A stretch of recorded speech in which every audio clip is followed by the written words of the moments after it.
जुलाई 2, 1995, नई Delhi.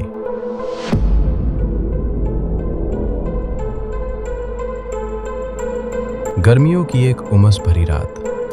Connaught place, जिसे दिल्ली का दिल कहा जाता है, वहां की सड़कों पर सन्नाटा था।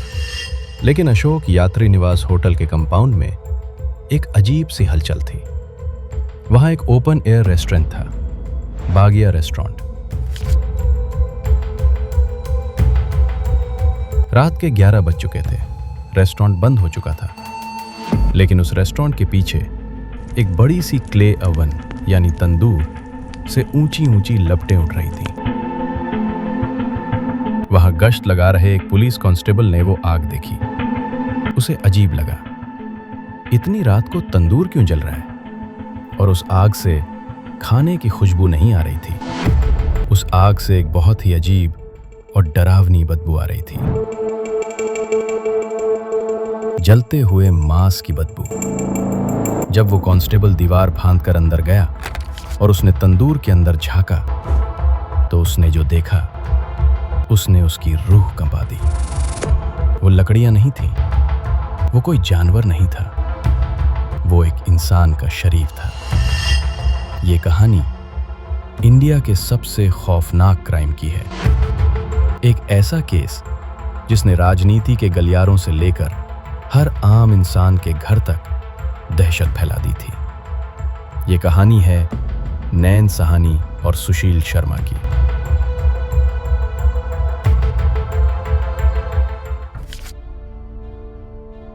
इस कहानी को समझने के लिए हमें उस रात से थोड़ा पीछे जाना होगा। सुशील शर्मा, ये नाम उस वक्त दिल्ली की राजनीति में बहुत बड़ा था।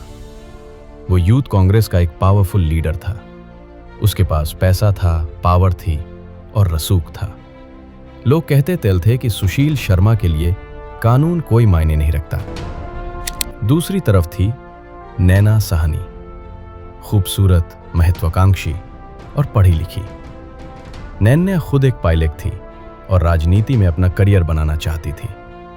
दोनों की मुलाकात पॉलिटिकल सर्कल में हुई। दोनों एक दूसरे के करीब आए।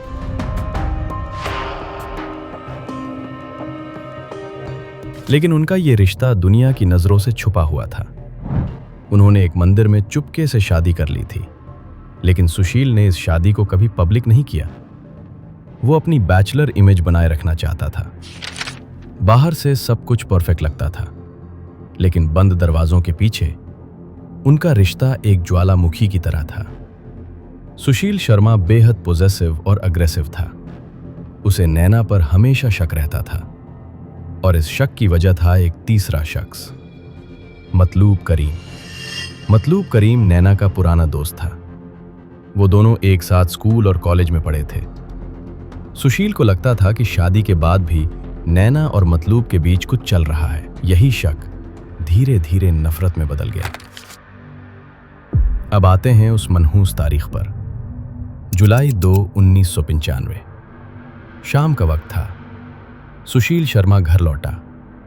उनका घर मंदिर मार्ग पर एक फ्लैट था, फ्लैट नंबर 8।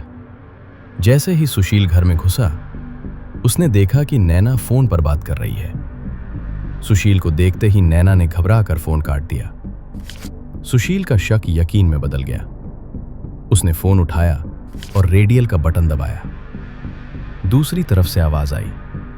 वो आवाज मतलूब करीम की थी। बस यही वो पल था जिसने सब कुछ खत्म कर दिया। सुशील गुस्से से पागल हो गया। उसने नैना से सवाल किया। दोनों के बीच जबरदस्त झगड़ा हुआ। नैना ने समझाने की कोशिश की, लेकिन सुशील सुनने के लिए तैयार नहीं था। उसने अपनी लाइसेंस्ड रिवॉल्वर निकाली। नैना चिल्लाई, लेकिन इससे पहले कि वो भाग पाती, सुशील ने ट्रिगर दबा दिया।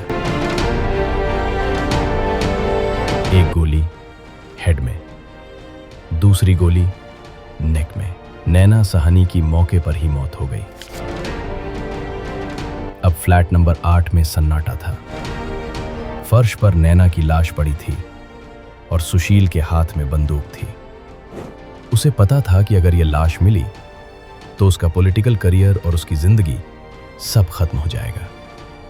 उसे लाश को गायब करना था, हमेशा के लिए। उसने अपने दोस्त और बागिया रेस्टोरेंट के मैनेजर केशव कुमार को फोन किया। उसने नैना की लाश को एक कालीन में लपेटा, उसे अपनी मारुति कार की डिक्की में डाला और निकल पड़ा बागिया रेस्टोरेंट की तरफ। रात के अंधेरे में कनॉट प्लेस के बीचों बीच वो एक ऐसी जगह पहुंचे जहां तंदूर था। उनका प्लान बहुत ही खौफनाक था। वो नैना की लाश को इस तंदूर में जलाकर राख कर देना चाहते थे ताकि कोई सबूत न मिले। केशव ने लकड़ियां इकट्ठी की, उन्होंने लाश को तंदूर के अंदर डाला और आग लगा दी। लेकिन यहां एक दिक्कत आ गई। इंसानी शरीर इतनी आसानी से नहीं जलता। आग की लपटें तो उठ रही थीं, लेकिन बॉडी पूरी तरह नहीं जल रही थी। तब सुशील शर्मा ने केशव से कहा कि वो बटर लेकर आए। जी हां, बटर। उन्होंने लाश के ऊपर किलो के हिसाब से बटर डाला ताकि आग और तेज हो सके। बागिया रेस्टोरेंट की छत से काला धुआं और अजीब सी बदबू निकलने लगी।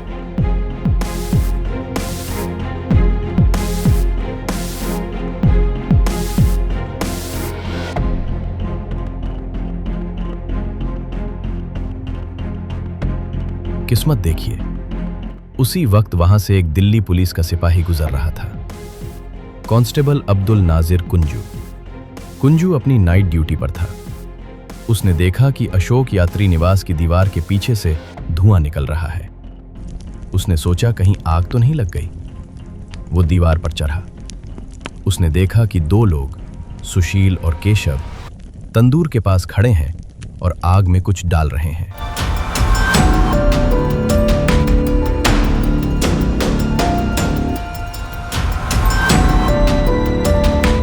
कुंजू ने जोर से आवाज दी, कौन है वहां? आवाज सुनते ही सुशील शर्मा घबरा गया। अब पुलिस के सामने दो चुनौतियां थीं। पहली, सुशील शर्मा को पकड़ना। दूसरी, यह साबित करना कि वो लाश नैना साहनी की ही है, क्योंकि चेहरा बुरी तरह जल चुका था। सुशील शर्मा दिल्ली से भाग चुका था।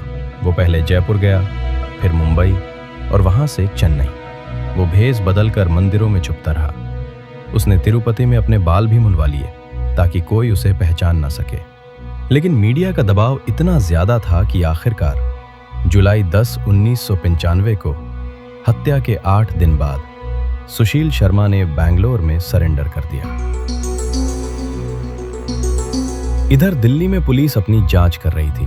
पोस्टमार्टम में एक बहुत बड़ा खुलासा हुआ। डॉक्टर्स को खोपड़ी के अंदर और गर्दन में 2 बुलेट्स मिली। जब बैलिस्टिक रिपोर्ट आई तो साबित हो गया कि वो गोलियां उसी रिवॉल्वर से चली थीं जो सुशील के पास थीं। लेकिन सबसे अहम सबूत था डीएनए टेस्ट। उस जमाने में इंडिया में डीएनए टेक्नोलॉजी बहुत नई थी। ये उन चुनिंदा केसों में से एक था जहां डीएनए प्रोफाइलिंग का इस्तेमाल किया गया। जली हुई लाश का डीएनए नैना साहनी के माता पिता के डीएनए से मैच हो गया। अब सुशील शर्मा के बचने का कोई रास्ता नहीं था। कोर्ट में यह केस सालों तक चला। सुशील शर्मा ने बचने के लिए कई कहानियां बनाई। उसने कहा कि वो उस वक्त वहां था ही नहीं। उसने कहा कि ये एक राजनीतिक साजिश है। लेकिन गवाह, खास तौर पर कांस्टेबल अब्दुल नजीर कुंजू, अपनी गवाही पर अड़े रहे। कुंजू को बहुत धमकियां मिली, पैसे का लालच दिया गया, लेकिन वो बिका नहीं। 2003 में ट्रायल कोर्ट ने इसे रेयरेस्ट ऑफ रेयर केस माना और सुशील शर्मा को डेथ पेनल्टी की सजा सुनाई। लेकिन बाद में सुप्रीम कोर्ट ने सजा को कम करके लाइफ इम्प्रिजनमेंट में बदल दिया। कोर्ट का कहना था कि यह हत्या प्री प्लान नहीं थी, बल्कि गुस्से में की गई थी। लेकिन लाश को जलाने का तरीका शैतानी था। 23 साल जेल में रहने के बाद दिसंबर 2018 में दिल्ली हाई कोर्ट ने सुशील शर्मा को अच्छे आचरण के आधार पर रिहा कर दिया। जेल में जैसे मैंने पहले भी कई बार कहा है कि 2 टाइप के क्रिमिनल हैं। 90% वो लोग हैं जो नॉन क्रिमिनल्स हैं, जिनको नॉन क्रिमिनल कहता हूँ, और 10% वो लोग हैं जो हार्ड कोर या हैबिचुअल क्रिमिनल्स हैं। तो जेल में दोनों का ही रिफॉर्म होता है।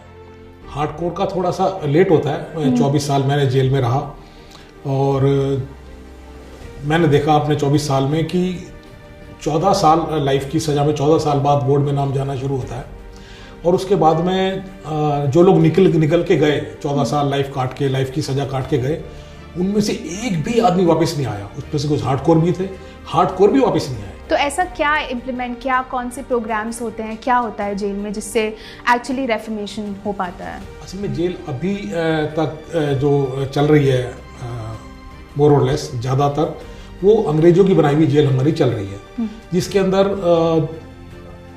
आदमी टाइम बाउंड उसको जेल के अंदर रख देते हैं। उस टाइम के अंदर वो मॉरली टूट जाता है, सोशली टूट जाता है, फिजिकली टूट जाता है, मेंटली टूट जाता है और वो बाहर जब निकलता है 14 साल बाद, 15 साल बाद लाइफ की सजा काटने के बाद, तो वो एक डेड मैन की तरह होता है। मतलब क्राइम करने के लिए किसी के भी लायक नहीं रहता है। फैमिली बाहर शेटर्ड हो गई होती है, सोशली बहुत वीक हो गया होता है, फिजिकली बहुत वीक हो गया होता है। तो लेकिन अब जेल में काफ़ी दिनों से किरण बेदी के आने से बहुत ड्रास्टिक चेंज हुआ। जब मैं जेल आया था तो उस समय किरण बेदी के जो किरण बेदी डीजी रह के तभी उसका ट्रांसफ़र हुआ था और उसके सारे रिफॉर्म्स जेल के अंदर थे। तो उसने कुछ NGOs को वहाँ लेके आई, कुछ और ड्रास्टिक चेंज किए उसने वहाँ पर। तो वो NGOs के वहाँ आने से वो रिफॉर्मेशन के बहुत प्रोग्राम वहाँ शुरू हुए। वहाँ पे विपासना शुरू हुआ, मैंने भी विपासना करी।